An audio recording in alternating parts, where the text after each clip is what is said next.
प्रिय विद्यार्थियों, आज हम फ्रांस में नौकरशाही शासन के बारे में चर्चा करेंगे।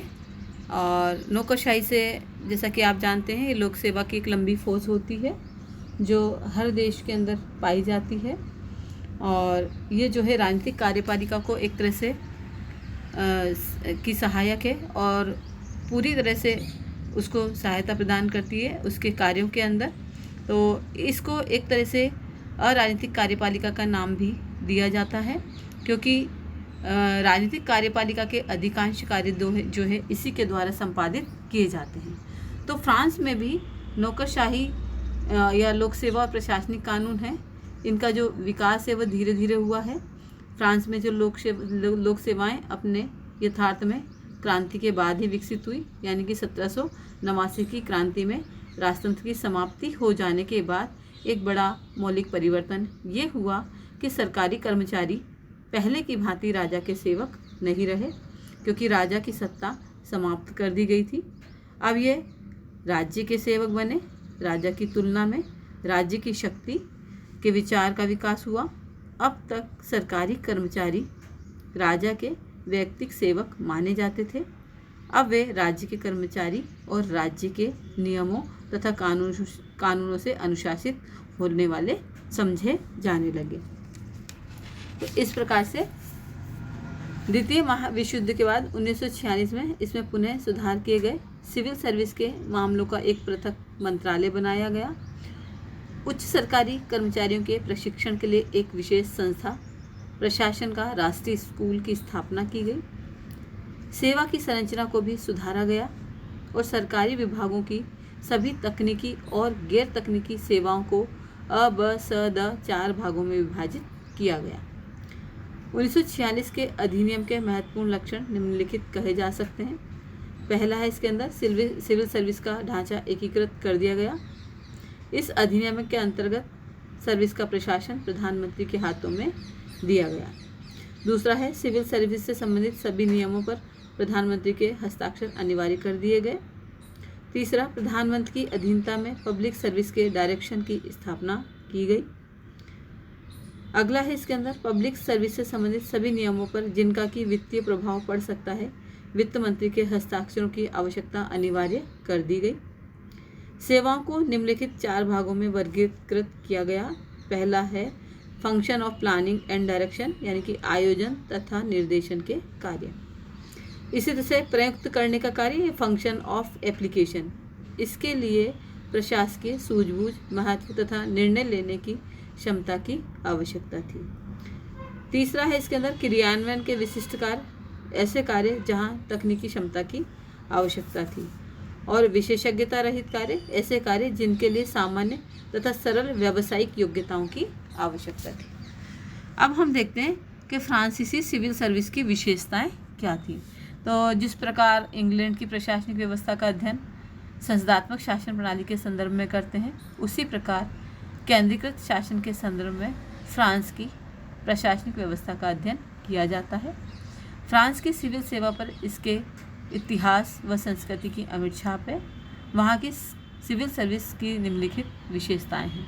सबसे पहला है कि सिविल सर्विस में कार्मिकों की बढ़ती संख्या।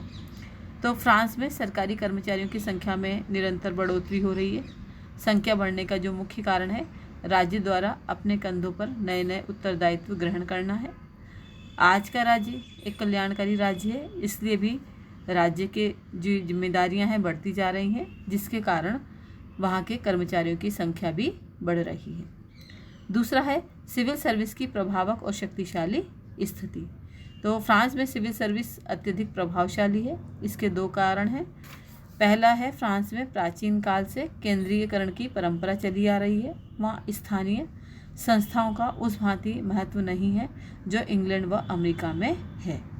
सिविल सर्विस कानून को लागू करने वाली संस्था है, अतः इसकी स्थिति अन्य नागरिकों की अपेक्षा अलग तथा उनसे ऊंची है। और दूसरा है, फ्रांस में मंत्रिमंडलों के अस्थायी होने के कारण भी सिविल सर्विस की शक्ति बढ़ी है। अगला है, सिविल सर्विस में कानून वेत्ताओं का प्रभाव या कानून के ज्ञाताओं का प्रभाव। तो फ्रेंच सिविल सर्विस में कानून वेत्ताओं का बड़ा जोर है।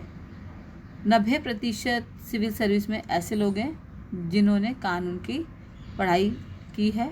वहाँ यह मान्यता है कि प्रशासकीय कानून को लागू करने वाले को स्वयं कानून का ज्ञान होना चाहिए। तो इसलिए वहाँ पर सिविल सर्विस में कानून वेत्ताओं का प्रभाव है। चौथा है सिविल सर्विस में प्रत्याशियों के चयन और प्रशिक्षण के लिए संस्था। तो फ्रांस में एकोल नेशनल डी एडमिनिस्ट्रेशन सरकारी सेवाओं में प्रवेश के लिए परीक्षाएं आयोजित करता है तथा वही उसके प्रशिक्षण की व्यवस्था भी करता है। प्रत्याशियों के लिए एकोल इसके अतिरिक्त प्रतियोगी परीक्षा से पूर्व शिक्षण की व्यवस्था भी करता है। अन्य किसी देश तथा इंग्लैंड, भारत तथा अमेरिका में इस प्रकार का संस्थान नहीं है। अन्य देशों में लोक सेवा आयोग भर्ती के काम करते हैं। प्रशिक्षण के लिए सरकार अलग से प्रबंध करती है। अगला है इसके अंदर उच्च सिविल सर्विस की कठिन परीक्षाएं। तो फ्रांस में सरकारी सेवाओं के लिए उसी प्रकार की शैक्षणिक परीक्षाएं आयोजित की जाती हैं जैसे कि इंग्लैंड तथा भारत में आयोजित की जाती हैं। परीक्षाओं के प्रमुख विषय इतिहास, राजनीतिक शास्त्र, समाजशास्त्र, विदेशी भाषाएं आदि होते हैं। ऐसा कहा जाता है कि फ्रेंच सिविल सर्विस की परीक्षाएं अन्य सिविल सर्विस की परीक्षाओं की अपेक्षा थोड़ी कठिन होती हैं। एक परीक्षा का समय 6 घंटे तक है। अन्य परीक्षाएं 4-4 घंटे की होती हैं। इसमें मौखिक परीक्षाएं भी कई बार और काफ़ी समय तक होती हैं। कुल मिलाकर कहा जा सकता है कि फ्रांस की जो सिविल सेवा की परीक्षाएं हैं वो कठिन हैं। अगला है विशिष्ट वर्गीय सिविल सेवा। तो फ्रेंच सर्विस के सदस्य एक विशिष्ट वर्ग से ही लिए जाते हैं। फुलटन कमेटी ने यह विचार व्यक्त किया था कि फ्रेंच सिविल सर्विस अत्यंत ही विशिष्ट वर्गीय है तथा वहाँ विशिष्ट वर्गों का विस्तृत पद सोपान है। सिविल सर्विस की गरिमामय स्थिति। तो फ्रांस में सरकारी सेवाओं की प्रतिष्ठा अन्य नौकरियों की अपेक्षा अधिक है। सरकारी सेवाओं की प्रतिष्ठा का एक कारण तो उनकी ऐतिहासिक पृष्ठभूमि है। राजतंत्र में सम्राट की सेवाओं में नौकरी निजी नियोक्ता की नौकरी से अधिक सम्मानप्रद होती है। फिर सरकारी नौकरी की जो शान और शौकत, अधिकार आदि के कारण भी उन्हें अधिक सम्मान मिलता है। यद्यपि जब सम्राट तथा साम्राज्य इतिहास में विलीन हो गए हैं, फिर भी अच्छा वेतन तथा अच्छी सेवा की शर्तें आदि के कारण परंपरागत रूप से सरकारी सेवाओं की प्रतिष्ठा बनी हुई है। आज भी विश्वविद्यालयों के अच्छे विद्यार्थी सरकारी सेवा में आने को उत्साहित रहते हैं। अगला है करियर के रूप में। तो फ्रांस में ये परंपरा है कि सिविल सर्विस को एक करियर के रूप में अपनाया जाता है। जो कोई भी सरकारी सेवा में प्रवेश करता है वह साधारणतः अपनी रिटायरमेंट की या सेवानिवृत्ति की आयु तक सेवा में ही रहता है। अगला है सिविल सर्विस में प्रवेश के लिए आयु सीमा संबंधी प्रावधान। तो फ्रांस में सरकारी सेवाओं में स्कूल कॉलेज की शिक्षा समाप्त करने के 2-3 वर्षों के भीतर ही सरकारी सेवा में प्रवेश करना आवश्यक है। यदि इस दौरान कोई व्यक्ति सरकारी सेवा में प्रवेश नहीं कर पाता तो वह फिर आयु अधिक होने के कारण सरकारी सेवा में प्रवेश करने योग्य नहीं रह जाता। इंग्लैंड तथा भारत में भी यह पद्धति प्रचलित है। अगला है इसके अंदर कार्मिकों के लिए प्रशिक्षण का विशेष जोर। तो फ्रांस में कर्मचारियों के प्रशिक्षण पर बहुत जोर दिया गया है। नए कर्मचारियों को एकोल में 28 महीने तक प्रशिक्षण देने की व्यवस्था है। इसका महत्वपूर्ण अंग प्रीफेक्चर में 11 महीने तक प्रशिक्षण प्राप्त करना है। बाकी 17 महीने तक एकोल में प्रशिक्षण की व्यवस्था की गई है। एकोल के प्रशिक्षण का रूप सैद्धांतिक न होकर व्यवहारिक होता है।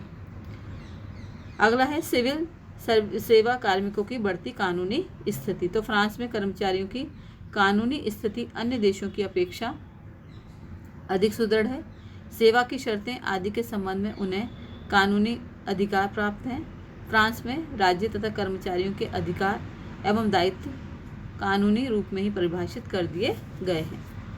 और लास्ट है इसके अंदर सिविल सेवकों को महत्वपूर्ण राजनीतिक अधिकारों की प्राप्ति।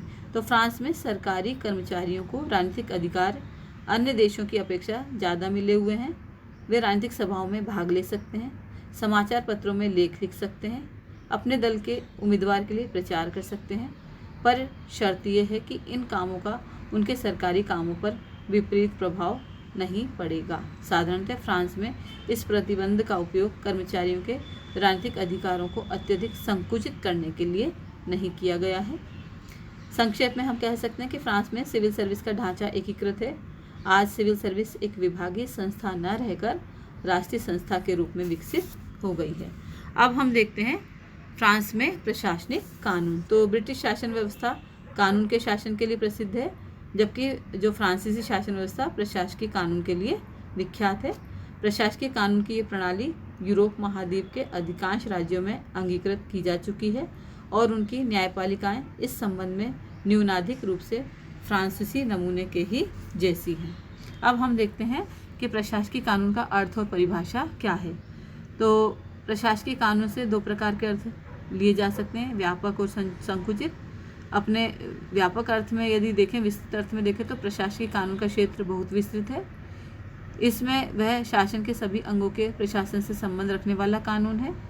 और प्रशासकीय कानून अपने व्यापक अर्थ में कानूनों का वह समूह है जिसका संबंध जो है सार्वजनिक प्रशासन से है। और अपने संकुचित अर्थ में प्रशासकीय कानून का संबंध प्रशासकीय अधिकारियों द्वारा प्रयुक्त विवेक के कानूनी पहलुओं से होता है। लोक प्रशासन के अधिकारी अपने कर्तव्यों और दायित्वों के निर्वहन में विकल्पों के बीच चुनाव करते हैं, जिनके संबंध में उन्हें अपने विवेक से काम लेना पड़ता है। यही विवेकाधीन शक्ति और उसका प्रयोग है जिसका अधिकार प्रशासकीय अधिकारियों को कानूनों द्वारा प्राप्त होता है। तो प्रशासकीय कानून प्रशासकीय अधिकारियों तथा अभिकरणों द्वारा उपयोग किए जाने वाले विवेक का निर्धारण करता है। प्रशासकीय कानून का संबंध प्रशासकीय अभिकरणों तथा अधिकारियों द्वारा प्रयोग किए जाने वाले विवेक के कानूनी पहलुओं से होता है। हम जेनिंग्स के अनुसार कह सकते हैं कि प्रशासकीय कानून केवल शासन से संबंधित नियम हैं। इनके द्वारा प्रशासनिक अधिकारियों के अधिकारों और कर्तव्यों का ज्ञान तथा निर्णय होता है। तो ये है फ्रांस के अंदर लोक सेवा फ्रांस की सिविल सेवा की विशेषताएं, प्रशासकीय कानून और प्रशासनिक कानूनों का अर्थ और परिभाषा। धन्यवाद।